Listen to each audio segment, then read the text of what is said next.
Hi, everybody. Good morning. Welcome to TLDC on Wednesday morning. So we have a special guest today with us. So we have Ken Brown, who is going to talk a little bit about EMU. So you guys probably all know me, but I'm Todd, and approximately once a month to talk to you guys on TLDC, and I'm excited to be back again and a little bit different environment because I've moved. So if you see a different background, you'll know that I actually moved back to New Hampshire, and I'm finally in a house and out of a trailer, which is cool. So anyway, I see folks in there that I know, and I'm excited. So I have some questions set up today for Ken.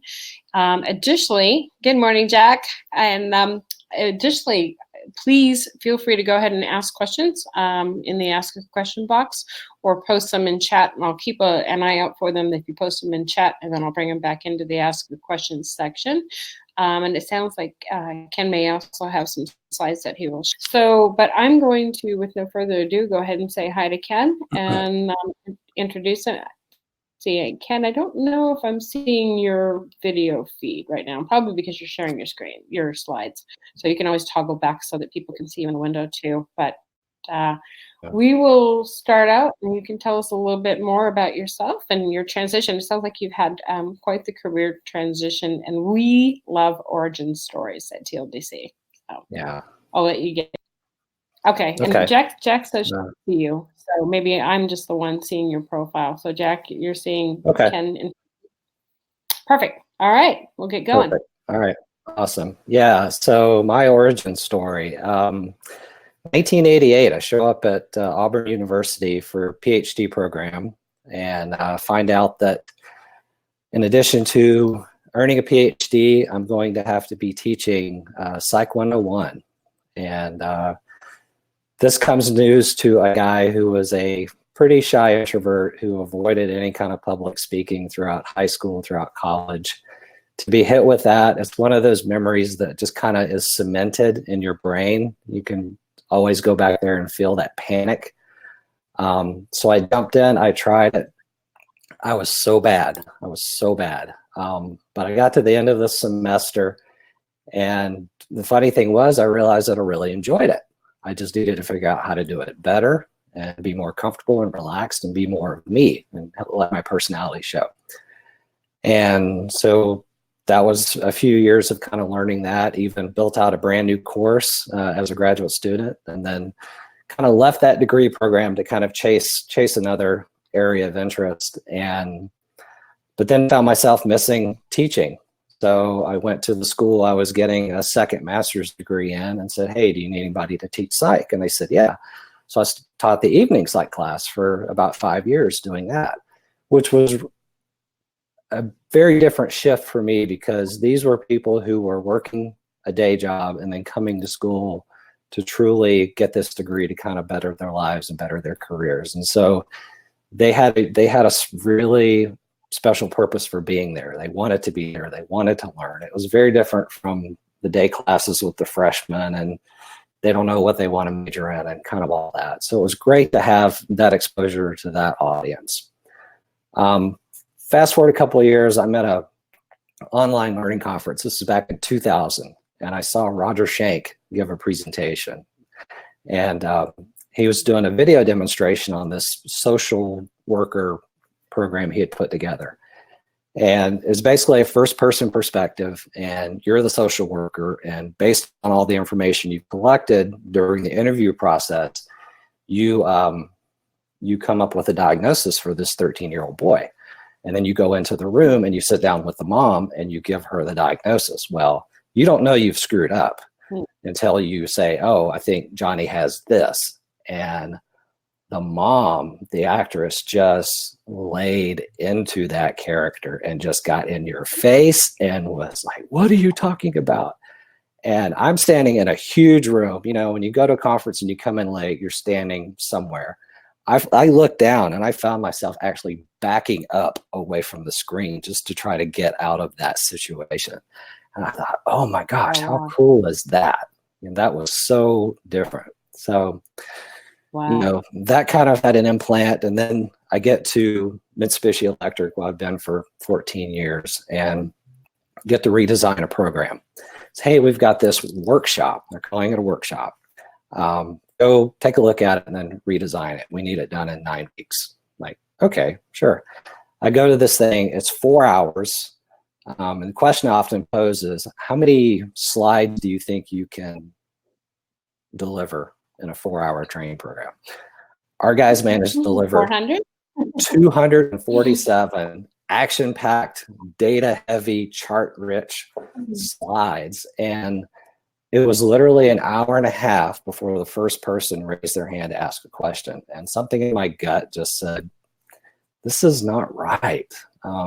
This can be so much better than what this is. And so that led us to creating our first product that was way beyond anybody's expectations. And even though we built it in 2007, and it only had a shelf life of about 3 or 4 years, it still comes up in conversations to this day, which, I mean, how often does that happen about a dead product? That's cool. So, and in that whole process is when I introduced the team to this idea of facilitation as the delivery method, the training methodology.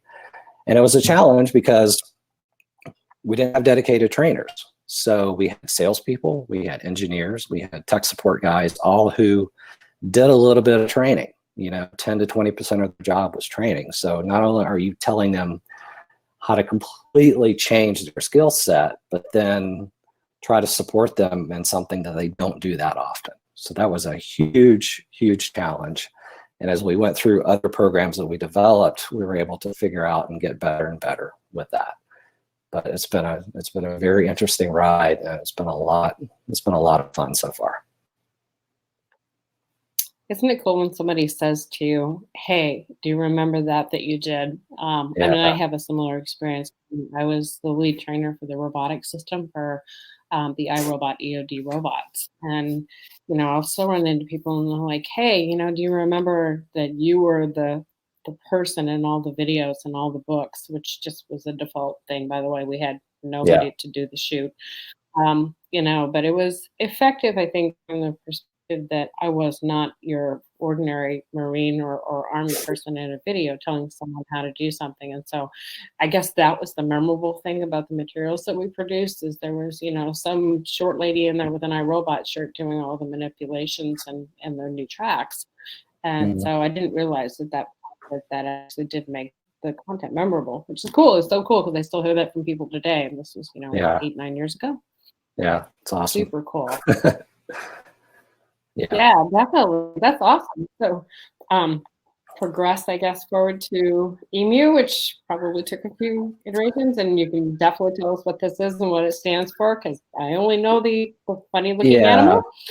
So yeah, the EMU, it kind of, in case you guys don't know, let me just pop this up here. So EMU is an acronym, stands for engaging, memorable, and unexpected. This, being an introvert, being very introspective, this came through a lot of kind of thinking back on where I had accomplishments and trying to pull keywords from that. And that's what kind of came out of that was these 3. And it's funny because before I got to this, I remember being on I remember leaving an ATD conference in 2013, I believe. And I was driving back to the airport on this bouncy shuttle bus. And I was thinking, what kept coming to my mind was platypus, because I'm thinking of a platypus as like this animal with all these different parts that have been put together. And, that's how I approach training is when it's somebody says, hey, create something new or redesign it.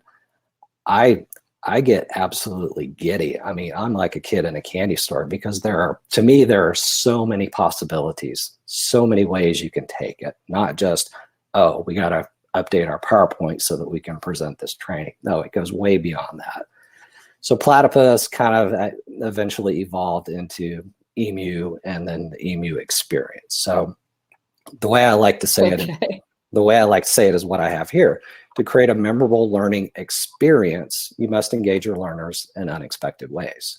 So that experience is that totality. That's that whole thing, that whole time together that you're crafting, that it's made memorable because you've been engaging them, but you're doing it in unexpected or creative ways, if that makes sense.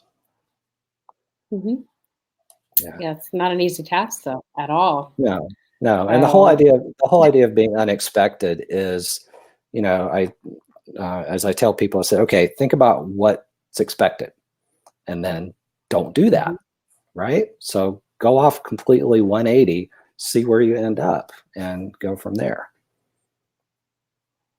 I love that. So don't bring in that 400-page deck. Yes. Yeah. Actually, this week deck was only 53. Still 53. Yeah. Yeah. Too funny. And Okay. that's the big issue I see is there are so many training courses that are just really there's nothing more than a presentation. These folks come in with so much content, and it's what one of my mentors called show up and throw up. I mean, that's literally what it is. If you can imagine standing up front, turning on a fire hose and just spewing it out, that's what happens. Right. Typically they stop to answer a question, and then they're back onto, because they've got all this content, they're watching the clock, they've got to get it done. And when you do that, you're killing your audience because they're checking out because it's so much overwhelm of information.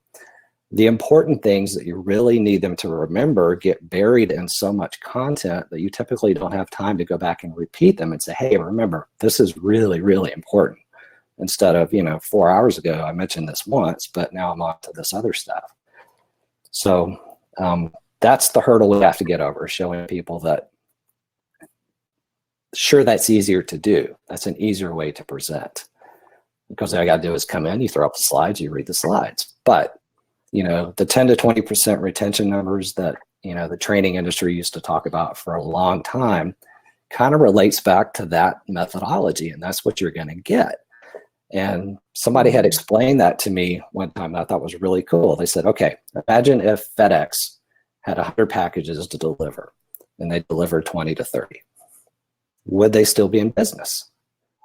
No, of course not. But yet this persists, and thankfully engagement is becoming more and more a topic. People are doing more and more, but still I think it's the definition of engagement and what that actually looks like. This past February, I delivered one of my talks at the training conference, and I asked people just something as simple as, okay, how do you guys use bingo, which is a great tool to use within the classroom?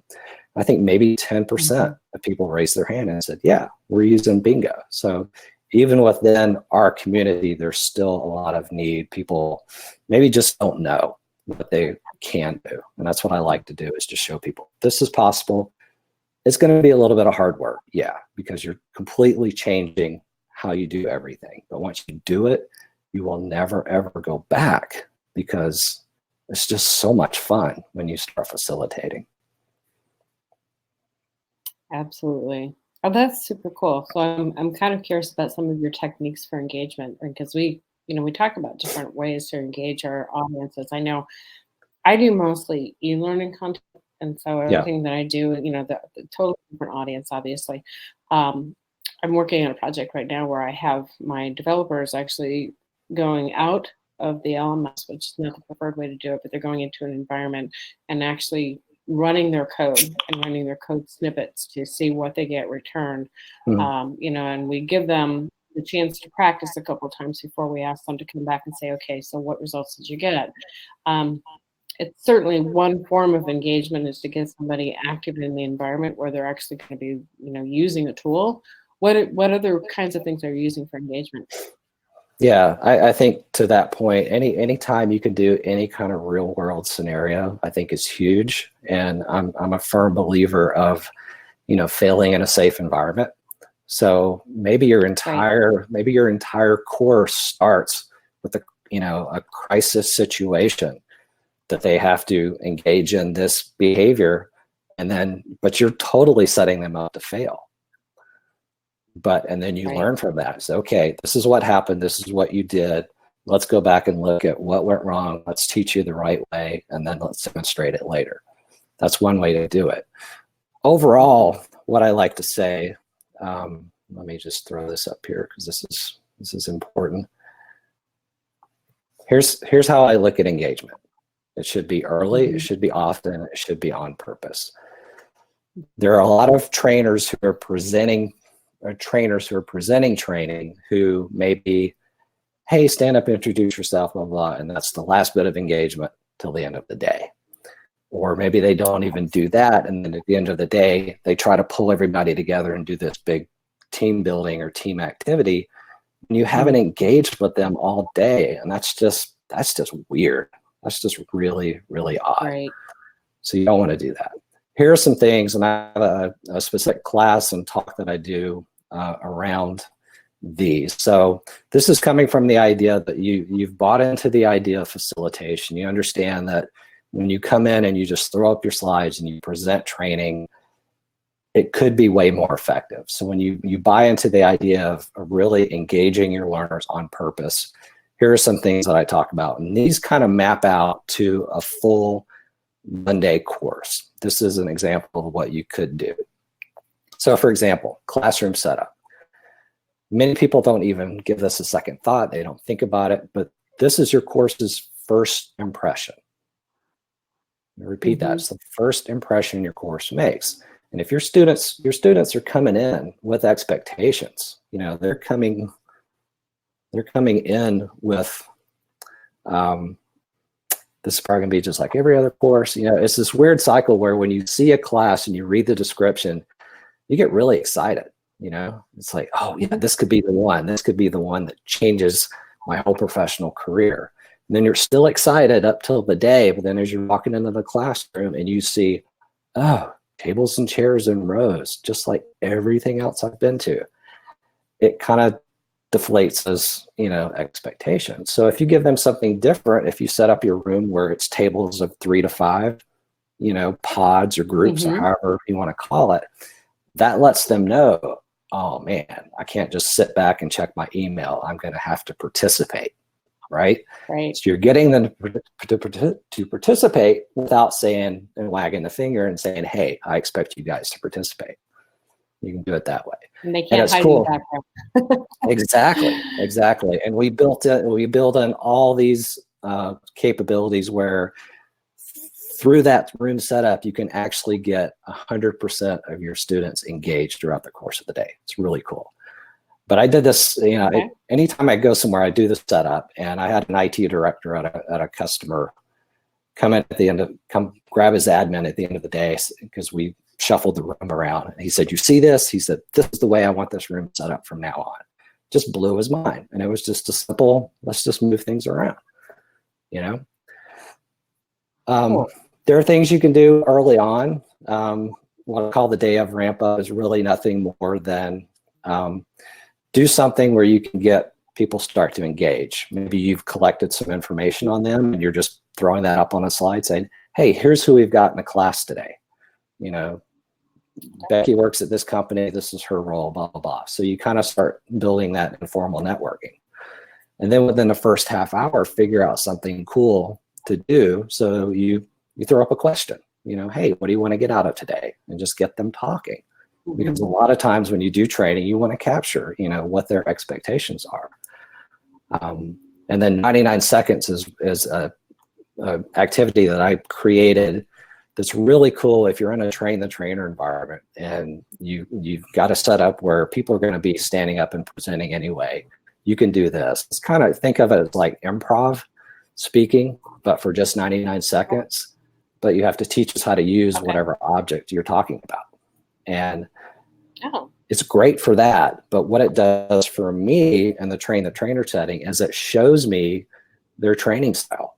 And what I've seen over hundreds of people is that probably 95% of the time they talk the entire time. They don't purposefully ask their audience questions. They don't reach out. They just feel like they have to dominate the conversation. And it's really funny when somebody's talking, and then they turn around to see the big clock behind them and it's 70 seconds and they've got to use the whole time, you know, and what does this guy do? You know, so bingo is another one. It's great just for building in reiterations of the key takeaways. You set it up early and then it just kind of runs through the day. And as you cover more and more of your content, more and more people shout bingo, they stand up, they say, hey, this is what I remember about this. So it's a teaching moment where you're not teaching, you're stepping back and you're letting them be the instructor for those 30 to 60 seconds. So it's really cool. I love that. And then we've got other things, That's cool. Do they get rewarded for that? I'm sorry, I didn't mean to interrupt. Yeah, no, we'll Curious do if- chocolate. We'll do chocolate or something, but usually, you know, there's a round of applause because it takes a lot of guts for some people to kind of stand up and do that. So it gets the introverts up, it gets the extroverts up, right? Not that the extroverts need any help with that, right? And then, you know, I've built in some things over the years. We had a situation where we were trying to cover a lot of material with a big group. I think we had like 80 people in the room. We had 8 tables and we were trying to cover some specific scenarios, but we only had like 40 minutes. So I came up with this idea of using speed dating, where you'd spend 5 minutes at a table. You'd have a facilitator for each table. Facilitator would sit down. They would have a basic scenario. And for us, we were dealing with HVAC equipment. So it was like, okay, I just found out my mother-in-law is going to be moving in upstairs. I need something to kind of heat and cool that spare room up above the garage. How can you help me? And the group at the table, the students, they had our brochures and they would look through and they would find possible solutions to provide to the facilitator to solve the problem. And then 5 minutes, buzzer goes off, facilitators get up, rotate one, drop back down. We do it again, and we do that 8 times in 40 minutes. And then we do kind of a 5 to 10 minute debrief around the tables of what they learned. And so in less than an hour, we could cover all of those different scenarios and with fresh faces every 5 minutes. And it worked really, really well. Yeah, I like that. I mean, problem solving using the actual materials, or at least the descriptions of the materials, versus like, this is what they are, but how would you use these to solve this scenario? Cool. Yeah. I like it. Again, it's real world stuff, you know? So when they leave, presumably they have a better feel for where this material is in the brochure. That's the whole idea. Competition, oh my gosh, competition is so much fun to do, and it's so easy to do. We've done things like slideshow shootouts. Like if we did a train the trainer and we had 10 people in the class, we divided them up into 2 teams of 5, and we just took the first 5 slides of a brand new program that we were building. I said, okay, person number 1, team 1, you deliver that first slide. And then we bounced to the other team. Okay, you deliver the first slide. And we kept going back and forth, kind of going through. After they did that, we gave them some feedback. We let them kind of regroup and kind of adjust their strategies. And then we let them do it again. And there's 3 of us sitting in the back of the room, kind of being the American Idol judges, if you will, kind of the panel. And it was a blast to watch these guys not only nail the content, but then try to one-up each other, even though they're all colleagues. That was a lot of fun. And it helps just really cement what we were trying to get across is how you open this course is everything. So make sure you nail the talking points that we need you to nail. At the very beginning. So, yeah, that makes sense. Yeah. So, you know, we do some reteaches in my organization, and I've been privy to seeing some of the reteaches. But I like the idea of giving them a smaller amount of content and then actually having them compete against each other. That's a good idea. I love it. Yeah. Yeah. And another thing we do, one I came up with, what I call the group leader duel. But basically, it involves kind of if at any point you need to develop a checklist of items or maybe steps or process or something, you can use this where you kind of group teams and kind of split across the room and have them just document all of those items in the checklist. And then, you know, once you give them enough time to do that, then you say, okay, you start with one team, and it's kind of becomes like a gunslinger duel. You read the first one on your list. If this team has it, they have to scratch it off. You guys get a point. Then it goes to this team, and we just start going back and forth. But what you end up with at the end is on these 2 sheets is that entire checklist that they need to go back and do their job. So they just take a picture of each one of those, and they've got everything, but they created it. It wasn't me saying, hey, here's what you need to know. Right. Make sense? That's cool. Yeah. Yeah, definitely. Familiarization without just handing them a guidebook and saying, okay, this is what you need to know about this item. So I love it. It's cool. Yeah. So then anytime you can do application, kind of like your example you were talking about with programmers, anytime you can build that in, because presumably toward the end of the day, they know enough to be able to do something. So why not test them, give them something to try, give them a project to work on, either as a group that they come up with, here's how we would do it, and then present it, or something like that. And then the last two, the mind map and close and celebrate, are really just how you end the day. I experienced the mind map myself when I was a student in one particular class, and you basically just have a blank sheet and you're going up at the end of the day, and it's like, write down everything you remember. And I was blown away at how much I could capture, and then you walk around and you see everybody's sheet. And so it's reinforcing all of those key takeaways one more time,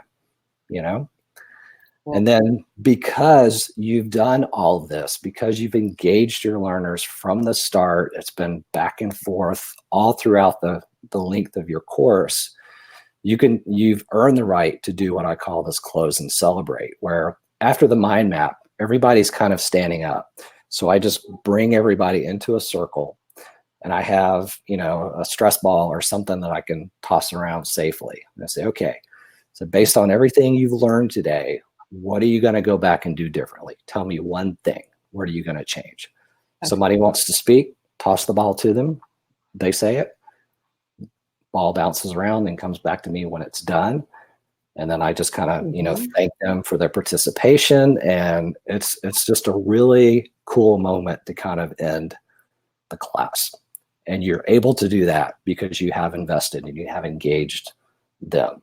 You can't present all day and then try to pull that off. It will not work at all. Right. So one of my questions for you earlier was, how do you differentiate between a trainer and a facilitator?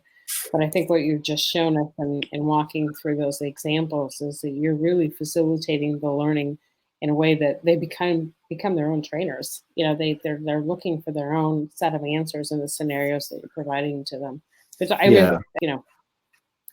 it's just not how we're trained to train. It's we have all been so immersed in this culture. Like you said, show up that we don't know it, other ways to do it, and just to kind of buck those trends, I think is really important, just to make it different enough to be memorable. I'm thinking back to some of the things that I've been in before, where I've seen equipment demoed out, or you had to put things together.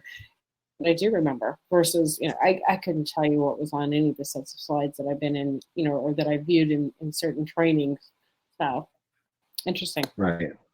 Yeah. So what I've put up here on the screen is, as I've surveyed all of the people that have kind of come through my trainer course, which is basically the facilitation blueprint course. These are some of the things that I've come up with in terms of why do they just come in and do the presentation and so, and call it training. Again, it doesn't take a lot of time to do it. It's super easy because your slides are done. You just throw them up and you read your slides. Some trainers like the sound of their voice and they like to talk all the time. We had a consultant with us at one point who started his talk with, okay, we've got 6 hours and I've got a lot of material to cover, so let's get started. Which, what is that? Right. That's saying, shut up, it's my time to speak, and, you're coming in with way too much material. So you've got no choice but to kind of just slam through it. Maybe it's the 80-20 thing, and you think, okay, well, the 20% that are sitting in the front row, right? Those are the engaged people. They're going to be the only ones to get something out of it, Or what I talked to earlier, maybe training isn't what you do full time. So, you don't have the time to invest in developing your skill sets, or you just don't know. You don't know there's a better way to deliver content effectively. So. Yeah. Well, and it seems like it's always a rush. I mean, that's kind of typical, I think, in most businesses, and it's just part of how things work in certain businesses. But one of the questions I had is, so when someone hands you that 100-page deck and says you need to hit all.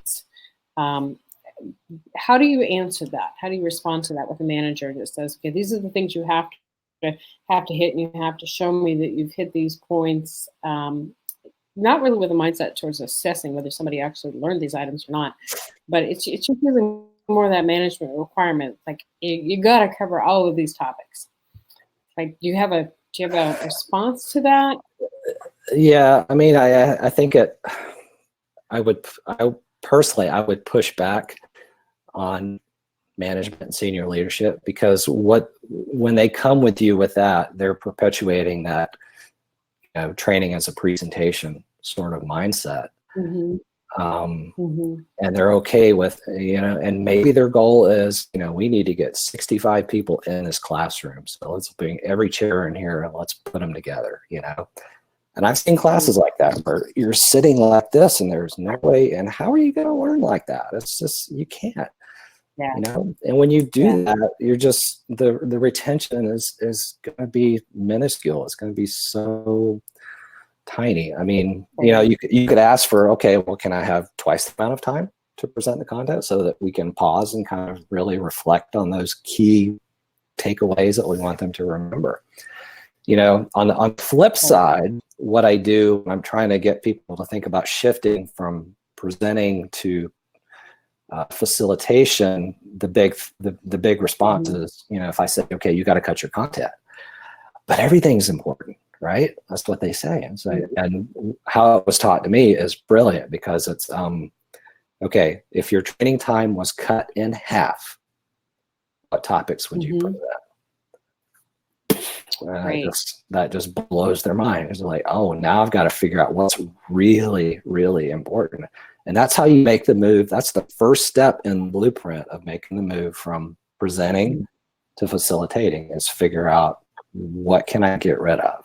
It's not gone totally. It becomes more, it can be in your work, but maybe it's a reference bit, and you kind of, okay, it's here if you need it, but for today, this is what we're focusing on, Okay. Yeah. Does that filter down to creating objectives of any type? That we, the expectation is we might have reviewed, 10 pages worth of information, but are we going to be expected to be able to identify blank or be able to use blank? I mean, is that part of how you filter that down? Yeah. For me, I'm assuming a lot when you come in as a facilitator, because you are thinking about the outcomes. You're thinking about the objectives. You're thinking about the knowledge you want them to retain. You're thinking about the behaviors you want to see demonstrated. And I think that's where those scenarios come in. That's a real world application. Instead of, giving them a quiz, show me you can do it, and if you mess up, let's talk about why you messed up and let's try it again, Right. So yeah, I think there are more effective ways than just throwing a quiz up. And at the beginning, creating a scenario where they're not necessarily going to get the right answer, and then they have to figure out, okay, why didn't I? And they learn from that, and I think about actually building in faults in tests that we had done. So some of the work I did was with the government, so it was user acceptance tests, walking through procedures and things like that. So we would actually build in the faults so that we had errors that happened. So people had to figure, okay, now I got an error. How do I get through that error and get to the right answer? Right. So I love the fact that you started talking about literally having someone arrive at the wrong conclusion rather than leading them necessarily just down the path. Okay, this is how to do it right. Well, what if it goes wrong? I mean, it's always going to go wrong. Right. So that is part of your scenario. That's always going to be part of your user scenario, no matter what you're doing. You're always going to have something that's going to go wrong. Sure. So why not include it? Yeah. Very cool.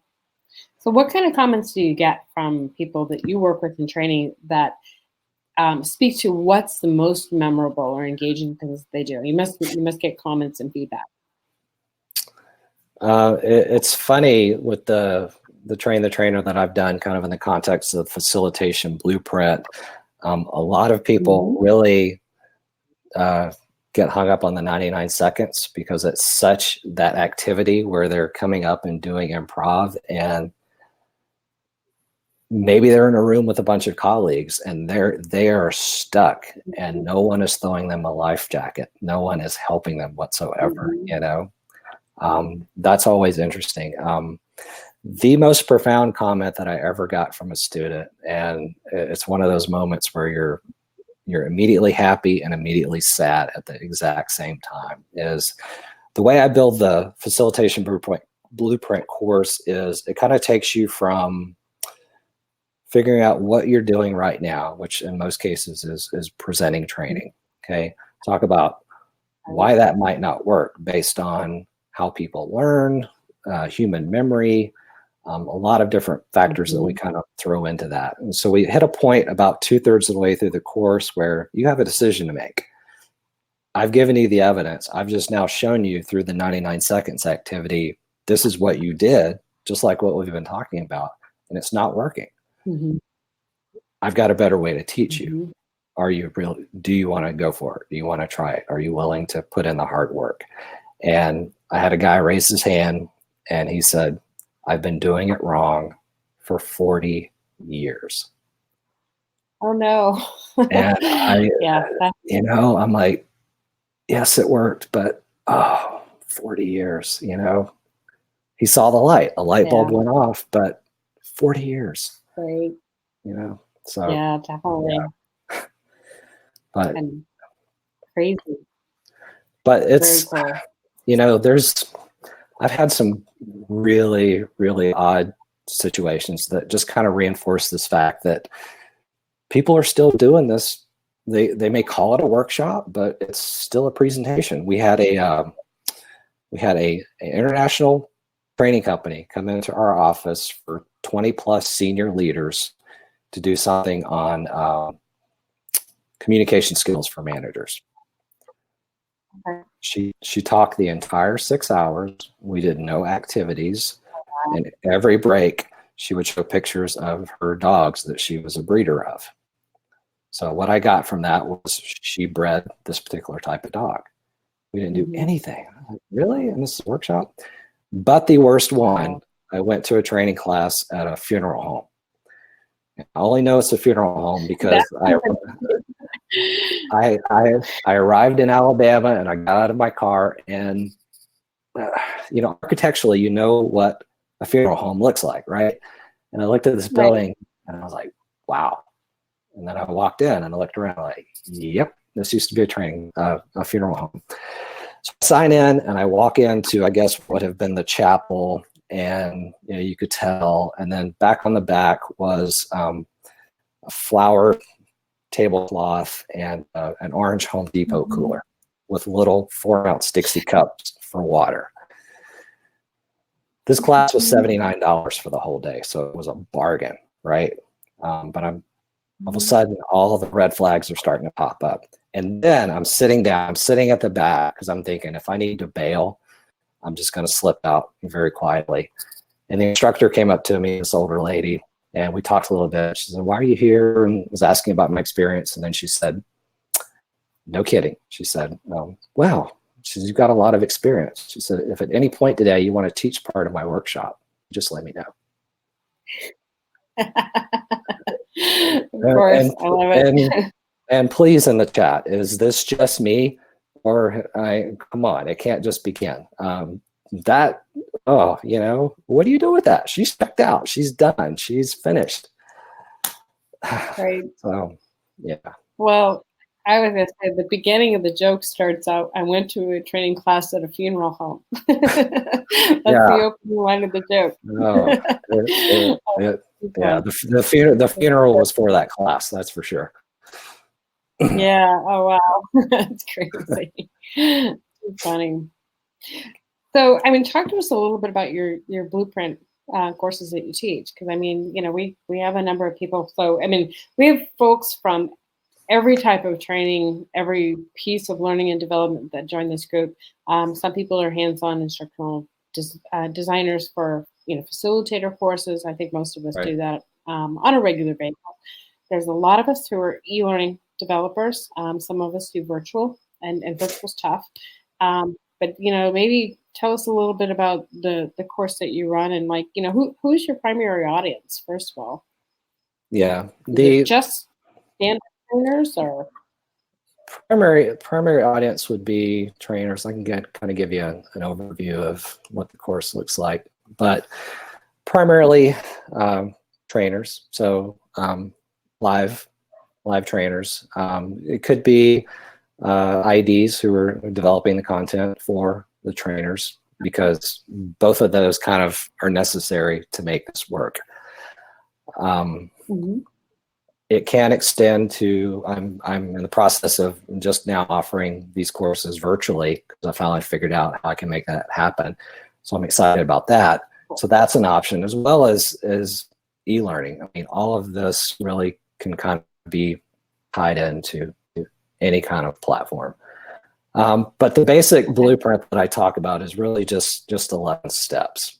And that's really what I've got listed here. 1 through 4 are kind of the things that you do before you get to the classroom, and then the rest are what you do once you're in the classroom. So I mentioned kind of figuring out what's the really important material, and if your time was cut in half, what would you keep? That's what step 1 is. What is course critical? What is absolutely essential to the course versus what's kind of tertiary, nice to have. The purposeful questions are the questions you're going to ask that tie back to those key takeaways, right? So, earlier we talked about the 3 things to do for this, to talk in your groups and tell us what those were. So we build that. And then the activities are how those purposeful questions play out within the classroom. So if you can imagine, doing that multiple times an hour, it's a lot of stuff that you have to think about, to plan for, to come in, because when you decide to facilitate, you can't go in and wing it, especially if you're trying to engage early, often, and on purpose. You have to have a plan. And then you're crafting your opening, really kind of set the stage. This is what's in it for you. This is why this is important. In the context of my train the trainer, it's like, this is where you are presenting training. Here's where I want to take you. Here's where you could be as a facilitator. And this is why it's so much better. We talked about room setup. Again, you do that, and setting the expectation for your learners that they are going to participate. There are very easy, subtle ways to do that. You start the opening. Again, you're involving them often. So think, 2, 3, 4 times an hour. You've got some quick activity, and these activities are typically 1 to 5 minutes in length, but they all tie back to the purposeful questions, which tie back to those key takeaways, the idea of really kind of reinforcing those. So, and what I call recap versus rewind. Recap is B saying, hey, remember before the break, I talked about X. That's a recap. Sure. That's about as versus kind of the rewind. We're there in their groups talking about it and then telling us about it. Okay. Cool. And there's a whole section that I talk about on managing the room, because I think one of the big scare factors is when you move toward facilitation, you're purposely engaging and you're purposely asking questions. So the fear is, oh my gosh, it's going to get away from me. It's going to be like herding cats. You're not going to be able to bring people back around. There's some very simple, practical things you can do to kind of manage it all. And the great thing is that actually it gives you more freedom when you start facilitating, because every time your groups are working on a 1 to 3 minute activity, you've got a break. You can check your notes to see what's coming up next. You can walk around the room and poke your ear in and listen to the conversations, make sure they're on topic. There's a lot of freedom that you have when you're facilitating versus just presenting and trying to do that content. And then we talk about the goes and the celebrate. And we actually model all of these. I model all of these in the class. So not only do you hear about it, you actually get to experience it as well. Very cool. I'm sure you can migrate a lot of the concepts then over to virtual or e-learning as well. And so I tell people this very rarely, but I've taught high school in the past. Yeah. And it makes me think back to some of the things that I incorporated in my high school coursework, because, I only had that hour with my students. So we had to cover the important ground. I'm sorry, 9th through 12, the patience level to listen to somebody drone on is just not there. So putting them in small groups was always important, and I would let them, work together and then wander the room, which I love doing, and it makes me want to go back and teach, because I really enjoyed teaching high school. Probably the most fun thing I ever did. But taking it away from that corporate mentality that we're just going to throw data at you and that you're going to be smart enough to just absorb it and remember everything is so different from how we engage with younger learners. Because we go in with the mindset that a younger learner is going to be distracted or not easy to keep their attention, for sure. So how cool. I love what you're doing in terms of the room. Yeah, let me speak on that, because the whole distraction thing, I think, I mentioned the expectations. When they come in, they're expecting a certain thing, and one of the big, what I would call what differentiates what I do in the EMU experience is the it's the unexpected, because again, it's not anything that they see coming. And in the book Made to Stick, Chip and Dan Heath talked about these principles of getting ideas to stick, and the U was unexpected, and that's really where I pulled that from, because the way they define it is it's when you capture and hold your audience's attention. So you can capture them right out of the gate when they walk in and the room's different, or you've got them engaging in an exercise, talking with one another before you've even started, right? Before the official start time, you've got them, hey, what do you want to get out of today? Then how do you hold it? How do you hold their attention? And that's when the early, often, and on-purpose engagement becomes huge, because you're keeping them, it's constantly something different. You're keeping it moving. So that's the secret sauce. And, it's what I kind of do naturally. And it's kind of, I think that kid mindset in the candy store kind of, oh man, anything's possible, right? And I think a lot of people get hung up on, I'm not creative and I can't do this and I can't do that. And the activities I showed earlier, the 11 activities, are kind of, I teach those as a baseline. So once you have those, do you understand the purpose of those? Because every activity, when you facilitate, it has a purpose. It's not just there because, right? Mm-hmm. I teach those activities and say, okay, that's just a start. Why we did this activity. You think of a new way to do it that way for your audience, for your topic. And so it just kind of it can build from there and go in so many different directions. And I think that's what's cool, is I'm simply just setting the stage, right? Right. I had to toggle the mic. One of my puppies decided to bark at the neighborhood dog. I was actually trying to post the Made to Stick book, because I was actually, one of our questions is some of the favorite resources for building realistic scenarios. It was in our question and answer box, and the hours always go by so fast in this group. So I wanted to get to some of these, but I was trying to get the book in here, and this is one of my problems. I have to laugh when I look at this.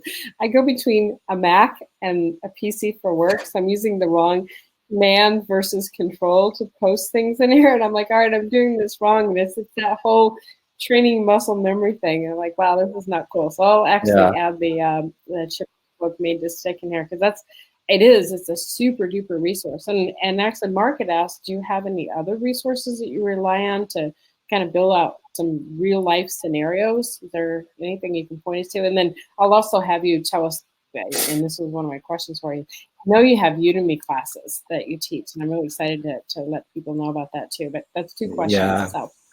I think in general, just I don't have nothing specific as far as resource comes to mind. I'm a firm believer that definition of creativity is taking two existing things and combining them in new ways. So that's kind of how I'm always thinking is, oh, what if we took this and this? What would that look like? So for me, a lot of times it's I'm driving to work and the radio's off and I just let my brain just go. And if I get an idea, I'll take a note and that's a blast for me. Being an introspective introvert, you know, man, it's so much fun to do that. And there are ways. I mean, I do there, things too. yeah, and there are exercises that you can do, and some exercises that I teach that kind of help people get in that creative mindset, because you can't just bring people into rooms and say, okay, we're going to brainstorm today, so let's go. You know, you've got to warm them up to be able to get them to think about it. So, yeah. Yeah, definitely. Yeah. So I know that you have courses on Udemy. So yeah, go ahead. Sorry about it. I'm talking. No. So I'll share that Udemy is, oh man, this has been an very interesting bird. I did this originally just because I wanted to get some exposure online. So these are the two courses that I have. So these are basically the original versions of, the bottom one is the facilitation blueprint, the early version, and the top one is the 11 activities that I just talked about. The bottom one, the instructional design, I recorded that one in 2015, and the other one I recorded a couple of years later. The classroom training essentials at the bottom, that was 3 days of me in my basement, 3 10-hour days, filming myself wearing the same t-shirt for 3 days. It was grueling. It was grueling. And you know, occasionally I get comments, you know, from people like, hey, nice t-shirt. You know, like, okay, how professional. But you know, whatever. I've got a course on there. What about you? But here's the problem with Udemy is it's a mass market platform. And I even went to one of their live conferences a couple of years ago. They're investing a lot. I mean, they've got decent plans for the platform. But if you're a niche subject, it will not, you're going to get petty cash at most. There are people that are making millions of dollars on Udemy, but that's because they do, hey, we're going to teach you Word and we're going to teach you Excel and all the things. They're hitting the general market instead of just focusing on something that they're passionate about. So that's the caveat. And you saw prices on my courses, please. Everything's constantly on sale for $9.99 at least. So you did not hear it from me, but if you want to take a look at, they're there. Yeah. Okay. Well, and some of your facilitation blueprint workshop, do you do that in person? I'm just curious because I mean, all of us plan for like things that we want to do and go to. They have been in person. I'm doing virtual right now just to kind of get things kind of up and running with that. And I prefer to do it live, either live in person or virtual, because there's so much drop off with an online course that is particularly for the facilitation blueprint, where it all builds on what you're learning. And if people drop off after module 3, they're not going to get to the meat of it and what they can do. So I prefer to kind of steer it and lead it and really guide it. Yeah. Okay. Do you consult to companies as well? Yes. Yep. We can do one-on-one. We can do company consulting. Yeah. Yeah. Okay. Absolutely. I mean, I'm thinking every organization, I think, really goes through a phase where, you know, especially if things aren't working, that they know that they need to bring people in, you know, to speak specifically to what they're doing wrong. And you know, I mean, if we could just summarize it for them and take the high points, we can say, okay, it's that 100-page PowerPoint that you're presenting and expecting someone to walk away with knowledge. Right. But, you know, it's like, I think it's really important when you get somebody from the outside to come in and look at the organization and make the analysis and say, okay, these are the things that you can change up. So just curious if that's a bulk of your business or not. Yeah. If you're going to do that, if you're going to insist on a 100-slide deck or whatever, then just email it to me or put it in Dropbox and I'll look at it at my leisure. You know, I mean, why? I wish I could get people to just do that. Yeah, give it to me and I'll take a look at it. So how can we learn more then about EMU and about you and like actually how can people connect with you? Because we always do that. We always give you a chance to, you know, share your social media out to us, and we actually have a Slack channel, by the way. It's free to join. Anybody can engage with you, which is super cool. But we definitely want to know more. Yeah, so here's kind of the basics. Of course, the EMU Experience.com, you can go and see there, and see courses, see blog posts, LinkedIn. I'm the Ken Brown, not a Ken Brown, but the Ken Brown. And then Facebook and YouTube. YouTube has been less activity right now, but working on revamping that. But Facebook, and then for the last 2 years, I've been fortunate enough to present at the training conference and expo, and I just got word recently that I'm going to be delivering the 11 activities topic as a 3-hour clinic next February at the conference in Orlando. So I'm very excited about that. Okay. Tried to do it as 1 hour this past February, and it was tough. It was hard to squeeze it all in. Yeah. Okay. Cool. Excellent.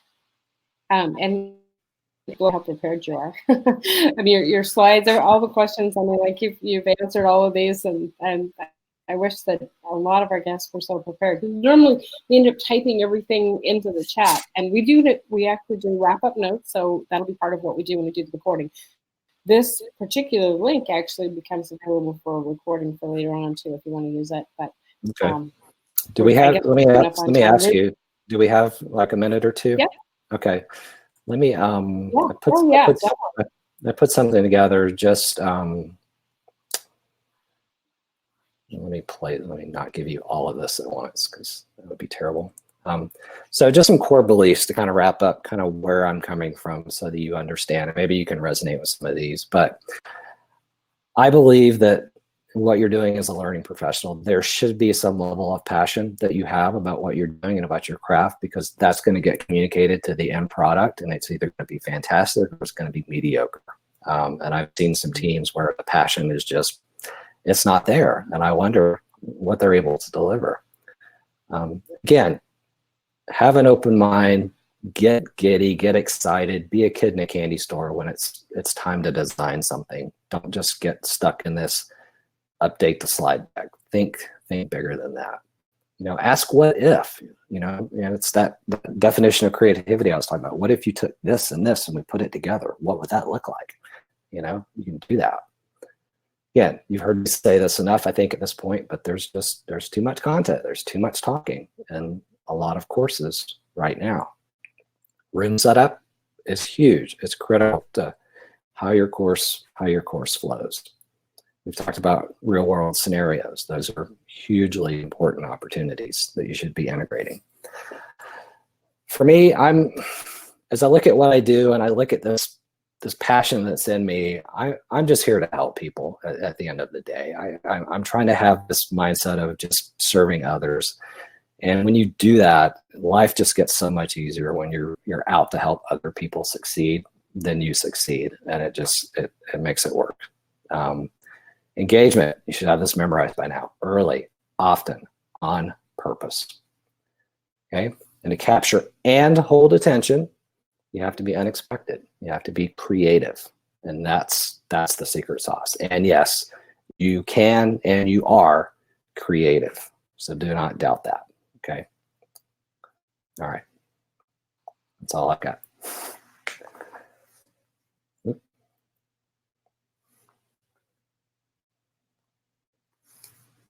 think I lost your audio there, Dottie. Yeah, unmute. Thank you.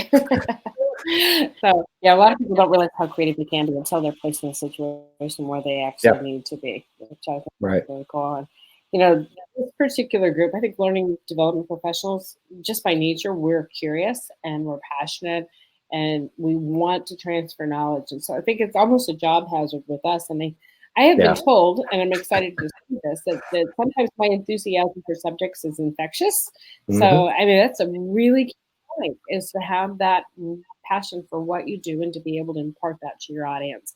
I'm a geek with a lot of like GPS technology and stuff, and I'll get going on that. People didn't realize GPS was so exciting. Really does help. Yeah. Cool. Well, we're coming up at the top of the hour. So I just, I want to encourage you, please, if you can, I can have Luis send you the link to the Slack channel. I have a feeling people would like to ask you more questions, because this is an area that I don't always spend time on. And, facilitate piece of what we do. And it's been great to have you here. And somebody did ask for your LinkedIn, so I'll see if we can get that into our notes as well. There's accounts on LinkedIn, so we can get that out there. But everybody, thank you so much, and it's great to talk to you. And we'll talk later. All right. Thank you. Thank you, Take guys. care. Thanks, Heidi. All right, take care. Bye-bye.